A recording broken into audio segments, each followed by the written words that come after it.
అనేది ఇచ్చేసింది, just education పరంగా ఇచ్చేసింది. అప్పుడు వీసీ వాళ్ళు కూడా అంటే రిజిస్ట్రేషన్ చేయించడానికి అంటే ఎవరు దోచుకోలేరు కదా, సో ఆ నమ్మకంతో నార్మల్గా వదిలేసారు.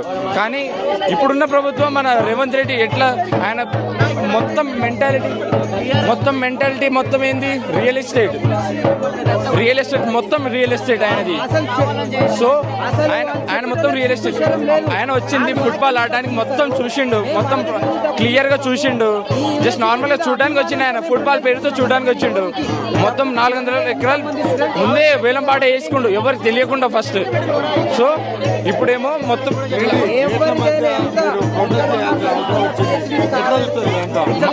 ఇప్పుడు చెప్పండి, మాకేం అవసరం ఇది ప్రొటెస్ట్ చేయడానికి? మాకేం మా భూమిలా ఇదేందా? ఫర్దర్ ఫ్యూచర్ స్టూడెంట్స్ కి బయోడైవర్సిటీ ఇది మెయిన్ బ్రాంచ్. హైదరాబాద్ లో ఉన్న హైదరాబాద్ లో ఎట్లాంటి జింకలు ఎట్లాంటి నెమళ్ళు లేవు, ఈ యూనివర్సిటీలో ఉన్నంత ఎక్కడ లేవు. ఇదే మనకి ఆక్సిజన్ ఇచ్చేది హైదరాబాద్ మొత్తానికి.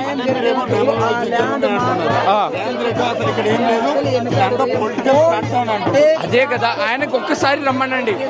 మీరు కూడా చూస్తున్నారు కదా వీడియోస్లలో చచ్చిపోతున్నాయి అన్ని చూస్తున్నారు కదా, ఆయన కనబడతలేవా?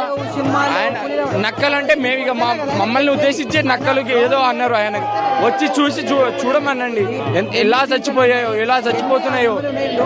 అవి వాళ్ళకి అన్ని చెట్లు నరికేస్తున్నాయని మా హాస్టల్ దిక్కొస్తున్నాయి. అవన్నీ పాములు వస్తున్నాయి, నెమళ్ళు వస్తున్నాయి, నెమళ్ళు అయితే అరుస్తున్నాయి చెట్లను నరికినప్పుడు. మీరు వీడియోలు చూస్తున్నారు కదా చెట్లను.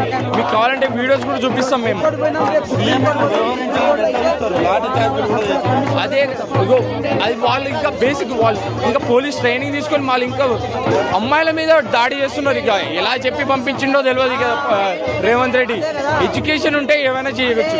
ఆయన ఎడ్యుకేషన్ రియల్ ఎస్టేట్ మైండ్ కాబట్టి మొత్తానికి ఇట్లాంటి పాల్పడుతుంది. కానీ లేకపోతే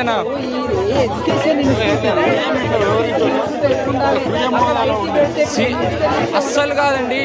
ఇట్లా మరి ఇంత దారుణమా? ఆయనకు తెలియదా స్టూడెంట్స్ ఎట్లా ఇదవుతున్నారు?